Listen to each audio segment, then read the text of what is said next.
seems like a deep dark night. But follow me outside into the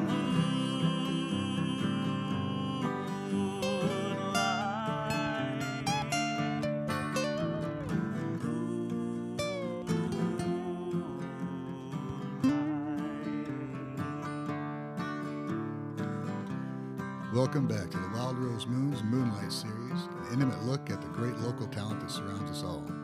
Tonight's show is brought to you by Gibson Insurance and the Gibson Foundation, Marshall County Community Foundation, and the Marshall County Tourism. Tonight's guest is Tom Fry, coming all the way from Walkerton. Here's our host, John Bailey.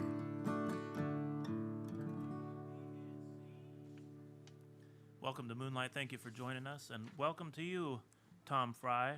Our guest is a very talented blues guitar player and someone who's really spent a lot of time digging into the music and learning everything he can in his brain and in his fingers both. And I'm looking forward to what you got to play for us today, and I think we'll start off with a little bit of music, and then we'll do a little bit of chatter and maybe get a couple songs in here before we're done. Oh, sounds great. Sounds great. This is a little song called You Don't Know How to Go Slow. A few years back, sadly, I went through a divorce and got out in the world and started dating again and ran into someone who was more of a hunter than the hunted. And I'll be honest, it scared the bejeebus out of me.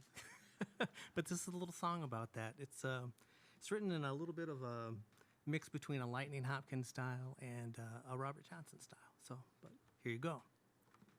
You don't know how to go slow.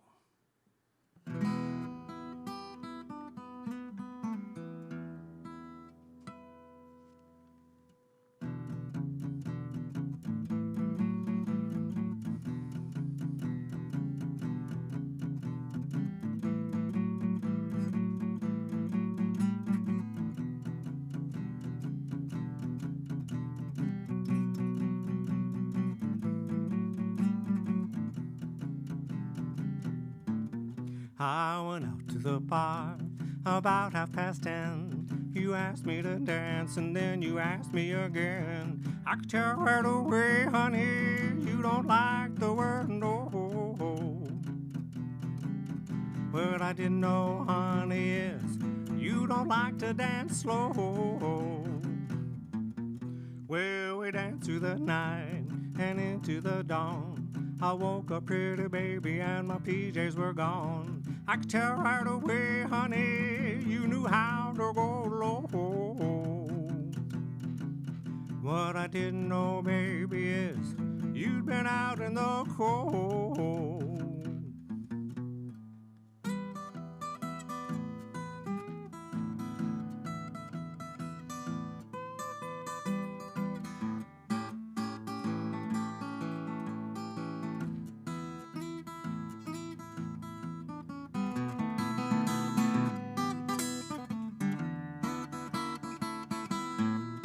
Well, we danced through the night and into the dawn. I woke up pretty, baby, and my PJs were gone. One thing's for sure, honey, you know how to go low. What I didn't know, baby, is you've been out in the cold.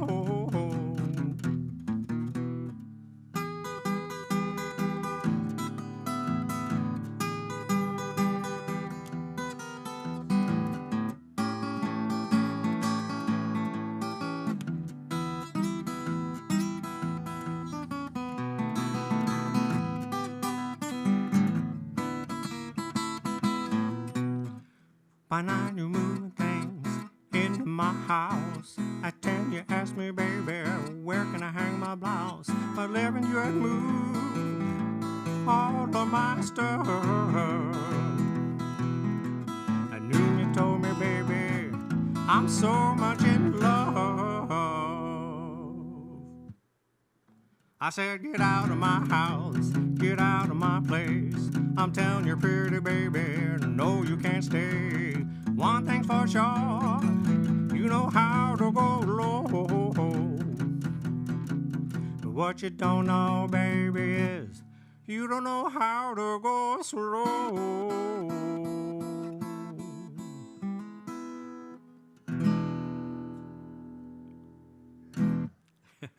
Thank you.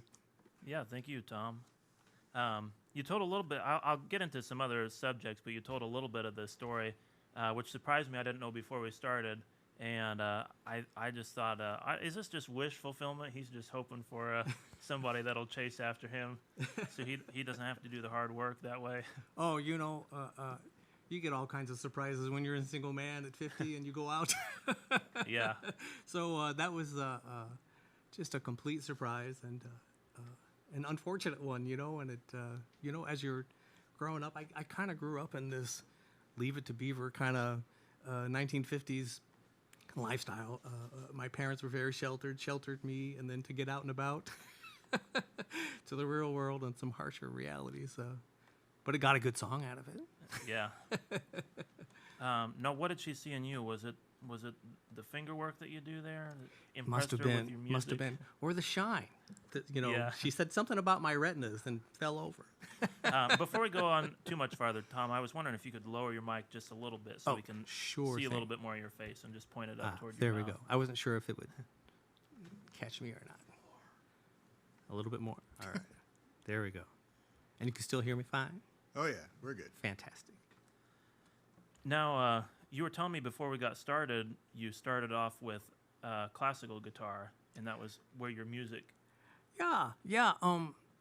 Boy, just a lucky series of events that got me into guitar. I was married at the time, and I had always said, "Oh, it sure would be interesting to learn to play guitar, but I'll never do it."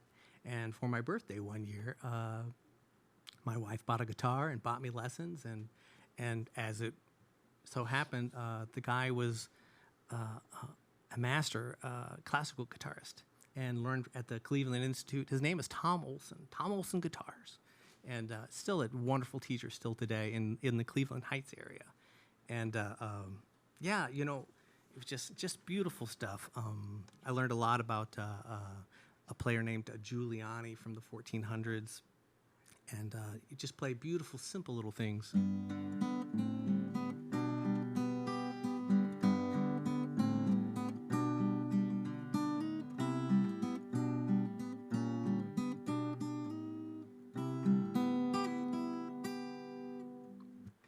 Anyway, I digress, but just wonderful stuff.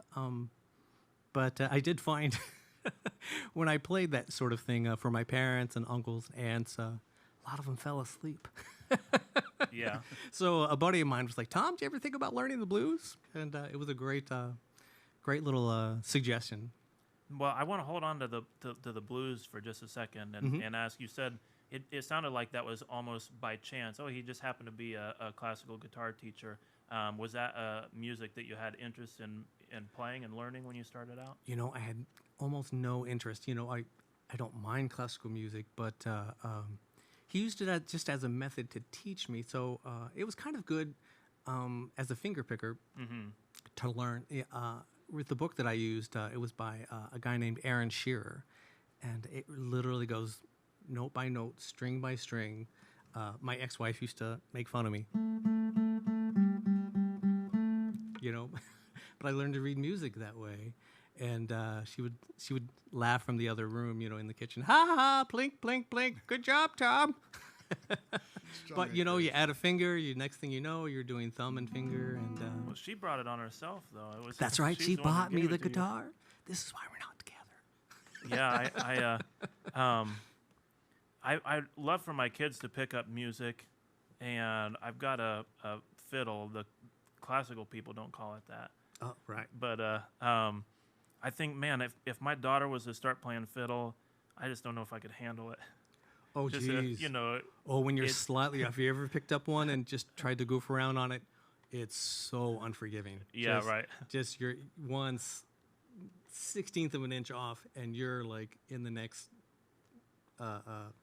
zone as to being in pitch or not. But even when you figure out how to play something, then you still have to spend a lot of time practicing and doing things that aren't very pleasant to listen to. So Oh yeah, there's a lot of plink in all instruments. it is a great hardship on wives. Oh gosh, yeah.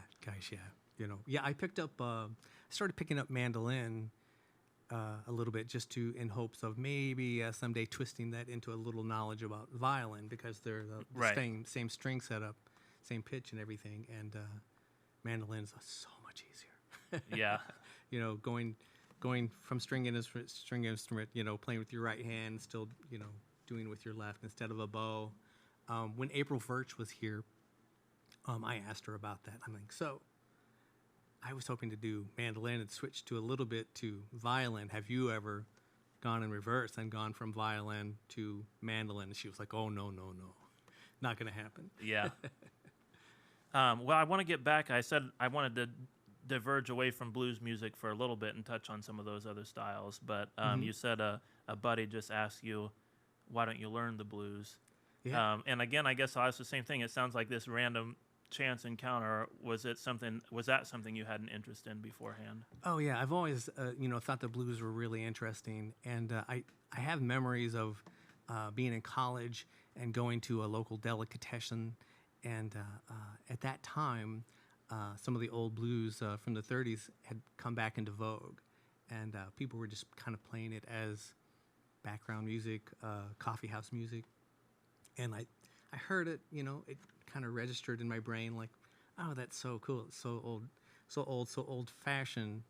And then, interestingly, as things would have it, I was down at Wagner's when it was still a guitar store here in town, and I grabbed a book by a guy named Kenny Salton, and it was sort of a taste of the blues history how-to book. And boom. So I started learning about Lightning Hopkins, and he was a Texas blues guy, and Blind Blake, and Lightning Hopkins did a ton of Jelly Roll,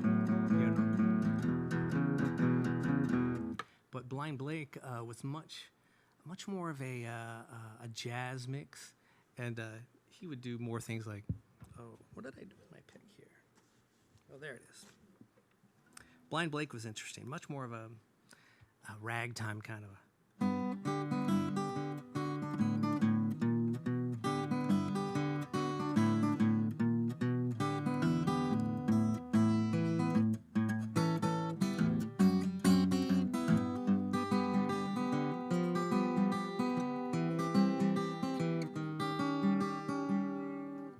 just a whole different styles, but he was just touching a little bit of everything, which, because I was already a little bit of a finger picker with classical, it was just really fun to jump into, and just like, oh, there's so many avenues I could go.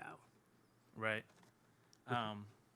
That's my dad plays all this kind of music. So when I hear you play, then I hear a lot of the same kind of licks and things that my dad does. And he's mostly a bluegrass and country guy, but Right, but he's that goes got a can go huge, right into, well, it does actually. I don't want to go on too much of a tangent about that, but kind of a Doc Watson kind of a a lot of thumb and index fingers like playing Right. along. And there's some very, very strong blues influence on bluegrass music as well, and I mean just about any kind of modern music. But in that particular style, maybe you don't think about the blues as much as you do if you're listening to rock and roll or something like that. True. But it's still left a very important mark on that music. Absolutely, and it's all there's so many genres and things that flow over each other and mix, and I think it's just a gorgeous thing. It's a little bit like the rivers that run through the United States. It's just they all kind of cross over and blend and mix, and it's a beautiful thing. I think we better dive into another song here before too long. Okay. And that one, although it was about a real life story, it has this kind of like playfulness. Mm-hmm. I don't know. Maybe that's the same with this one here. That maybe we've next heard a one little is, bit of this real life story already. I don't know. It's Not willing to a say. very playful song, not a true to life song. Okay. I wrote this next one. Do you remember the old TV series Friends? Yeah. And there was an episode where Ross broke up with Rachel, and they were on a break, and then there was all this. It was a lie, but it wasn't a lie, and I think it turned out to be a joke about it was me, not you. And then when I heard that, I was thought, well, that's a lie. No one says when it was me, not you. Did they actually mean it was me? No, it was you. I just don't want to tell you that. Yeah. So this next song is called "I Lied to You." All right, I got to switch guitars here. 1 second. When I read through the song and the lyrics, and I've heard you play this one before too, it actually made me think of Seinfeld. I think they had a similar bit on there, and it must have just been a popular theme for the time. Yeah, Seinfeld was great for taking up minutia jokes, just tiny little jokes, and blowing them into giant fun things. All right, here we go. This is a little bit of slide here.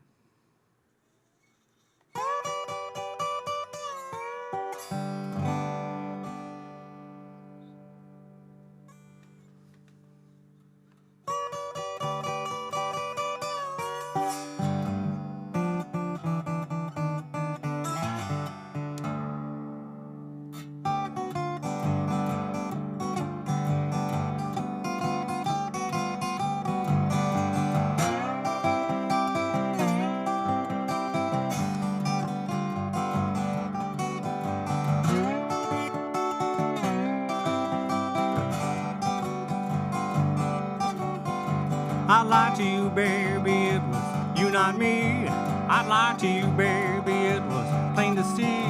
When I broke up with you, I said it was all my fault. I'm here to tell you, honey, it was not.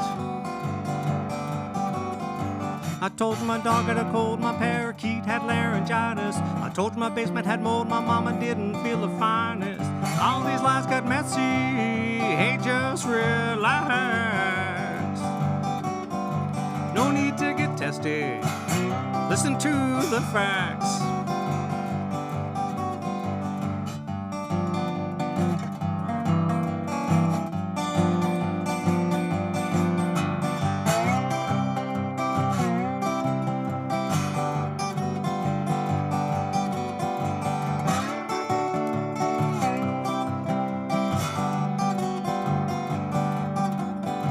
I didn't want to spend time with you, maybe it was your anger. If you were any nice to me, you'd be the Boston Strangler. You danced with my good friend like you were his belt. Honey, if you were a material, you'd be felt. When I broke up with you, I was trying to save your feelings. I thought you'd try to walk away and get some healing. You saw right through my lies, honey, that was no joke. But if I stayed with you, baby, I'd roll right over and I'd crow.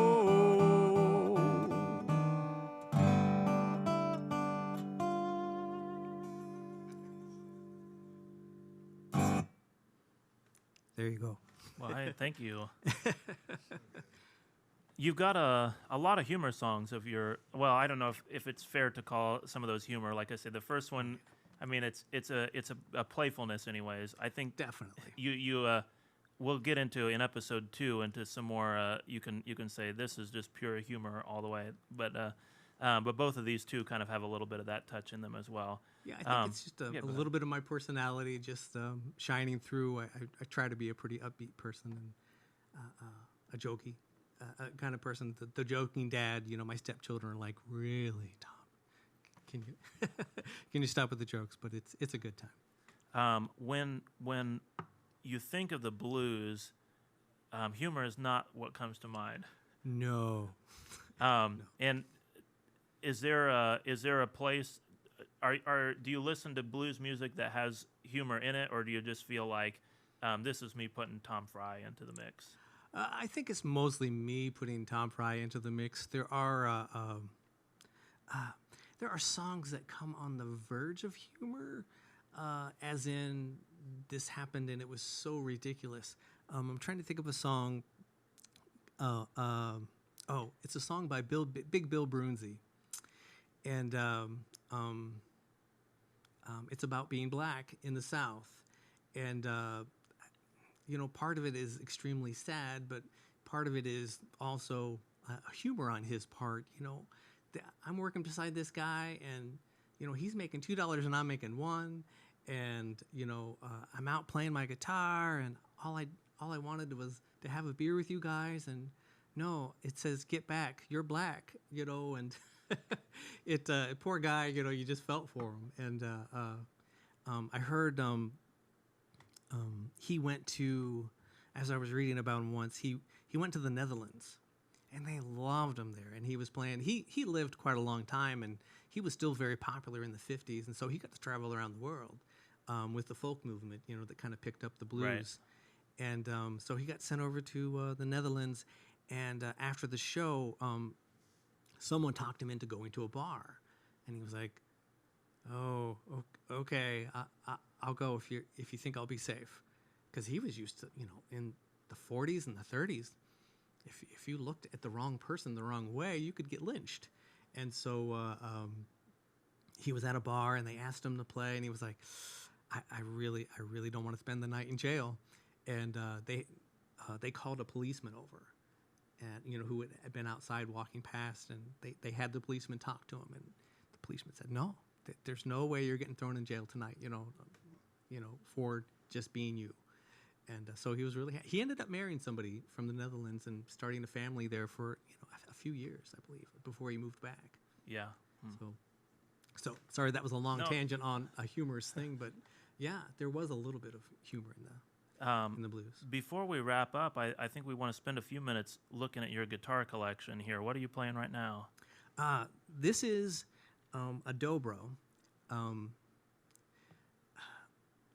As the history goes, a family named Dopiera, they were from kind of the line between Austria and Hungary, just a very Slavic area. And before World War I happened, the father of the family, the grandfather of John Dopiera, said, "We got to get out of here." And they all moved to the United States. And they were luthiers. They made violins and cabinetry and anything else that you wanted made out of wood, they could make. And through a lot of family issues and licensing agreements, John Dopiera left the company, and they shortened their name. He and his brother started a new company, and they took Dopiera, and they were two brothers, so they named it Dobro. And so this is the last type of guitar that he made.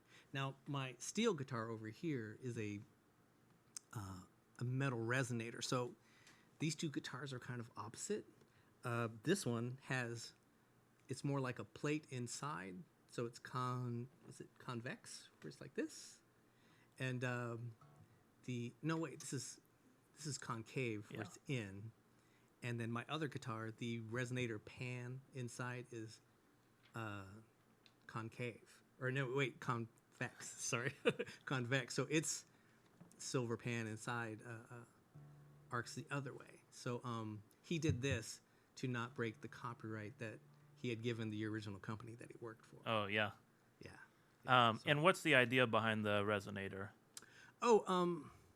A vaudeville actor named Boucher, I believe, came to Dopiera and said, "Hey, can you make a louder guitar for me? Because the rest of the band just blows guitars away." I don't know if you've ever been in the room where guitar's playing beside a violin or a tuba or anything. Well, I mentioned bluegrass before, and I'm playing that. Yeah, I'm playing this guitar next to a banjo, and I just don't have a chance. Yeah, banjos are incredibly loud. Brass instruments. Both my kids play. My daughter plays a trumpet. My son plays a baritone, and you almost have to leave a room. When they're practicing, it hurts. It's that loud, and so it's no wonder that guitars couldn't keep up. So it was before amplification. Interestingly, the Dopieras, once their company they were all about invention. And when John Dopiera left the National Guitar Company, it was because Boucher was very interested in electric guitars. It was the very infancy of the electric guitar, and they were trying to work up how to have a metal string vibrate over a magnet and receive sound through a pickup. And it was the infancy, the primordial mud of electric guitar at that time in the late 1920s, like around 27, 28. Other scientists had kind of figured it out, like how to make pickups, but they sounded awful until the late 20s. Yeah. Interesting. And you're playing a slide on that one. Yeah. So do you play a lot of different tunings on your guitar?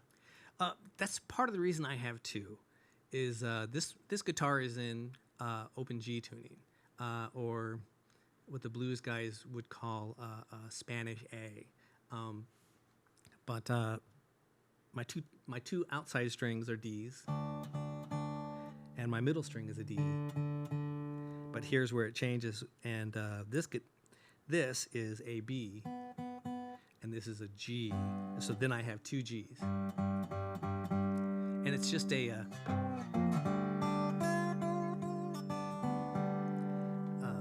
interesting tuning. And then the other tuning that my other guitar is an open D. So I think they call that dadgad. They have these little acronyms for them that I'm not all about. Some of that stuff flies right by me. But these are a couple of different tunings that the classic blues guys used to do. And I even started tuning my regular acoustic in a similar way. So I dropped my E's to a D and retuned the guitar. And then I just put a capo at the second fret. It's something that Son House used to do. I'm sure these, when you're a transient blues guy going from town to town and you don't have a dime to your name and you're hoping to hide on a train to get to your next gig, if you broke a string, where would you be without your next gig, I suppose? So I think they probably did everything they could to not break a string. I just messed around with standard tuning, and I've only played with other tunings just a little bit. I figure I'll move on to something else when I'm done with this one. But Well, banjo is open tuning, and you play a little banjo. Well, yeah, I do a couple other instruments.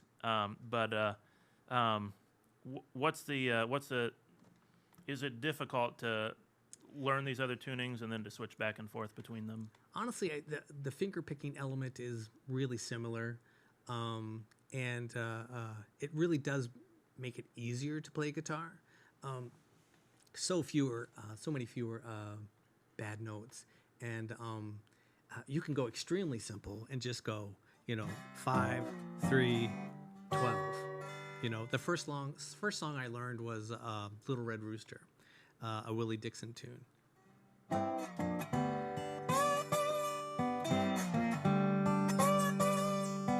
Then your turnaround is just at the 7th.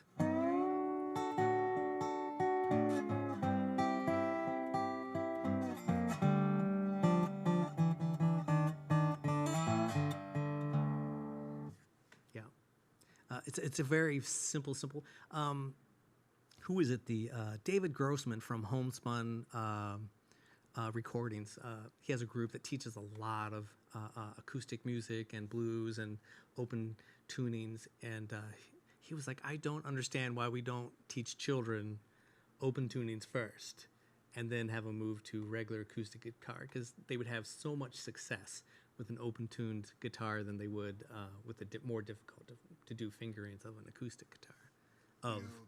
Classic, Usually do that if I'm at somebody's house and their kid has a little cheap guitar. I'm like, give me that, and I'll do an open tuning so they can just strum it, and it sounds like something instead of just my guitar teacher, Tom Olson, he would get so frustrated because he would get a new student in, and the guy would come in and only there for a week, and he would quit, and Tom Olson would ask him, gee whiz, guy, what? Why'd you quit after a week? He's like, I've been playing a whole week and I don't know a song. And guitar is not a forgiving instrument when it No, comes he to. should have spent more time on the plink, plink, plink, plink. I plink, know. plink. Do the planks. Yeah. I told you the planks. No, it's tough to play when you can't play anything though. Oh, it is. It's frustrating, and you know, I remember just learning to go from E, and you know, then down to A minor, and it's like, oh my gosh, you want me to pick up my fingers after I just got them down? The headaches. Well, I think we're going to go ahead and wrap this one up. This was our first of 2 episodes, so we'll have another one. So stick around. We'll have a couple more tunes from Mr. Tom Fry, and hopefully some more of that really nice finger picking. Thank you for joining us. Thank you, John. Maybe it seems like a deep, dark night, but follow me outside into the